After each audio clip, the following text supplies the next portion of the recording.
Um mestre que é capaz de providenciar tanto a verdade quanto a condição para o discípulo. O filósofo afirma que neste ponto se ultrapasse muito o conceito de mestre, pois o único capaz de realizar essa tarefa é o Deus. O mestre é então o Deus, que dá a condição e que dá a verdade. Kierkegaard. Um ato de cidadania.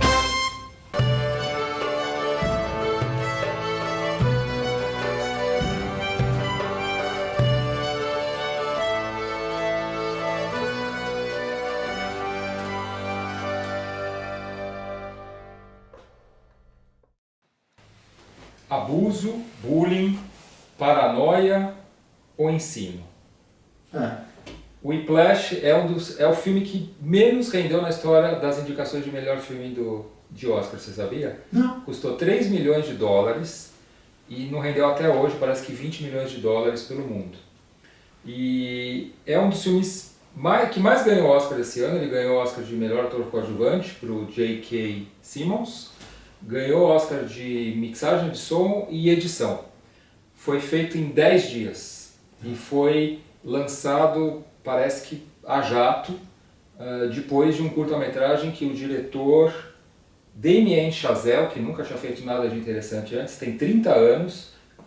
O Whiplash é um projeto dele, absolutamente pessoal. Ele mandou para o Festival de Sundance de 2013 um curta com o Simmons, que ganhou o Oscar. E conseguiu uma verba para fazer o Whiplash, que foi feito nessa rapidez entre 2013 e 2014. Sim, ele já tinha feito, eu não sei de quando é que é o curta. Então nós vamos tentar o link para que quem quiser, tiver curiosidade, a gente vai tentar localizar o link para o curta, para, enfim, que quem não conheça venha conhecer. Mas o curta já estava lá. 2013. Os mesmos atores, eu acho que o menino não era o mesmo. Mas o resto, até o entorno e a sala de ensaios e tal, Mas você acha que o Whiplash trata do quê? Porque não é um filme de ensino.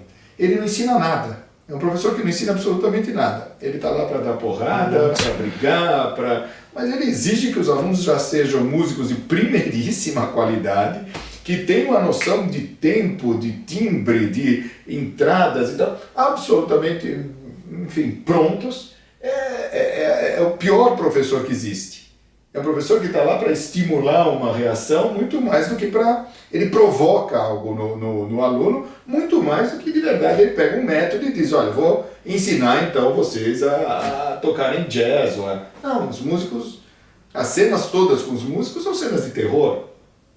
Eles passam mal, os alunos choram, ele expulsa injustamente um cara que ele sabe que não é o que está desafinado. Porque o cara é frágil. Dizer que ele é um professor ou é o professor que ensina, para mim, não. Eu acho que ele é efetivamente o artista que tem um grau de exigência, um grau de excelência, baseado no... Quem é que ele cita o tempo todo no filme que me escapa agora? Charlie Parker. No Charlie Parker, isso que atirou lá, que alguém atirou nele um prato de bateria e ele aprendeu naquele momento. Essa história não existiu. Essa história também não existe. E que ele acha que se ele atirar pratos de bateria e quase decepar a cabeça dos alunos, ele vai estar ensinando alguma coisa, o que me parece, no mínimo, um absurdo. Ensinar, de alguma forma, tem a ver com um ritmo, com uma condição, com a apresentação de ideias e temas e desenvolvendo isso para que a cabeça do aluno se desenvolva junto com a ideia que o professor tem para transmitir. E ele, não, é um irascível, um violento, um abusador. Quase todas as cenas são de bullying.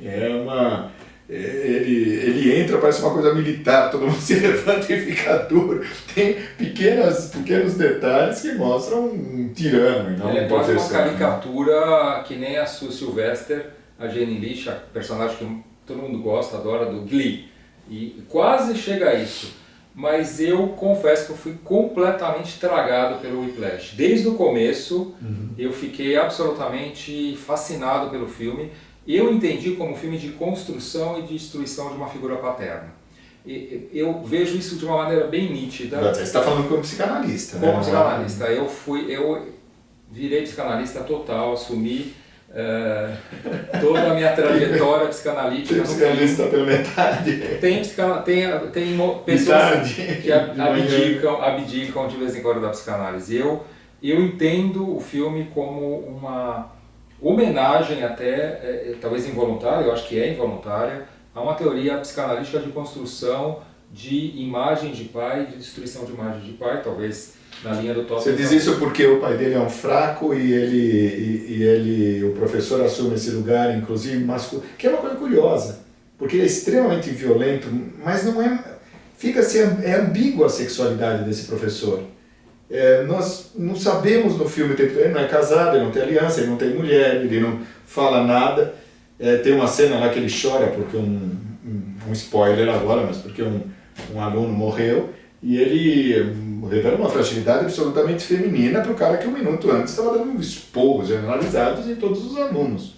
Eu acho que deixa um pouco ambígua essa questão da sexualidade, mas tem enfim, não conseguiria ver por onde é que ele vai nessa linha paterna. O pai era muito frágil, muito amoroso, e ele é muito duro, e eu acho que se você está falando do ponto de vista da psicanálise, ele vai e encontra o desejo do menino. E esse menino, quando encontra aquele pelo qual ele pode expressar o desejo, tanto que no final tem uma coisa de ruptura com esse pai e ser capaz dele ser ele mesmo. Você só está justificando. É um desafio. Só está justificando, está assinando embaixo. Eu preciso ser contra? Não. Eu vou tentar explicar melhor o ponto de vista. Primeiro, a primeira cena do filme é a aproximação em câmera subjetiva do personagem do Simmons, que é Terence, alguma coisa Terence. Então a câmera se aproxima, o menino está tocando bateria, a primeira cena do filme, e é como se ele estivesse chegando, e aí tem um corte, ele entra na sala e está vendo o filme, está vendo o menino tocar bateria. Já é esse ponto de vista. O Andrew não sai de cena em nenhum momento, ou seja, o foco do filme realmente é o menino.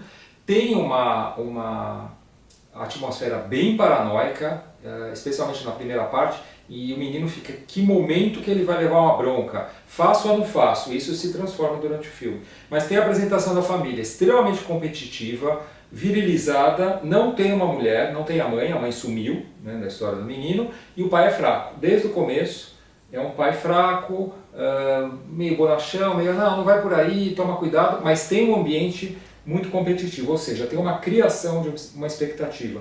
Aquela cena rápida do jantar, na mesa, meio estrambelhada, mostra que ele é colocado num ambiente... Tem uma cena curiosa, porque não se explica, né? Não explica se é a tia, se é primo, nada, não explica quem nada. É que está lá do lado dele, se alguém é irmão dele.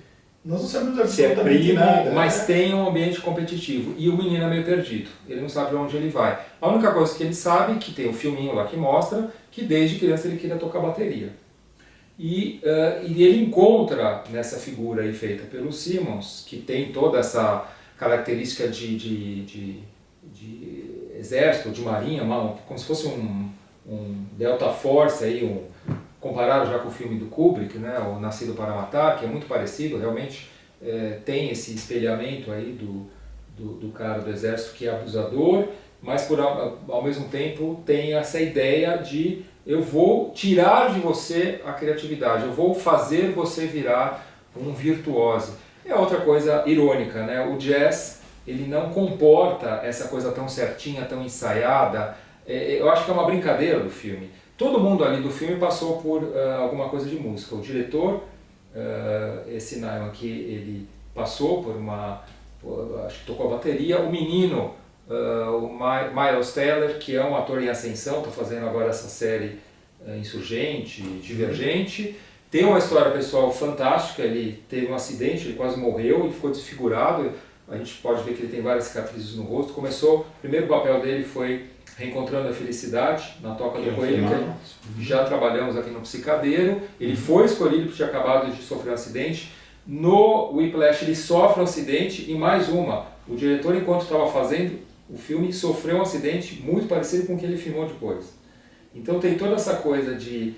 muita gente criticou muito sangue no filme, mas era a coisa do filme, era a atmosfera do filme. É que o filme, eu até conversei com um baterista, e o absurdo do filme é ele sangrar tanto com as baquetas. Ninguém conseguiria continuar tocando com a mão em calos e em sangue. É impossível você continuar e atingir. Então o filme tem um exagero, que é o dar sangue pela música, talvez uma metáfora dessa ordem absurda, da metáfora que chega ao real mesmo, né? Quer dizer, tá lá, de alguma maneira, na realidade. Eu tenho uma historinha que tem a ver com isso. Também tudo pesquisa de internet. O diretor pegou esse dado da mão do Andrew, o personagem, porque o Miles Teller, que é o ator, quando tocava a bateria, sangrou a mão de tanto que ele se esforçou. História real. Tanto é que ele pega as baquetas dele cheias de sangue para trazer para o filme. Então tem toda esse fundo de realidade, essa mistura aí do filme, que é bastante interessante. E o que significa Whiplash? Whiplash tem vários significados. Ele tem a ideia, a palavra, né, o som da chicotada, né? Também tem a ver com o tipo de acidente que ele tem no filme, que é aquela lesão em chicote na hora do acidente de carro.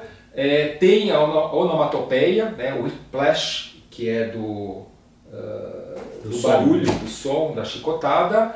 E tem a música do filme, que não é um standard de jazz, o Whiplash, que é do Buddy Rich, que é toda hora citado no filme, que era um baterista complicado, autodidata, que escreveu o Whiplash, que atualmente é uma das músicas mais utilizadas em escolas de música para treinamento, mas não é tocada. O Whiplash praticamente nem tem gravação, não é um clássico, né?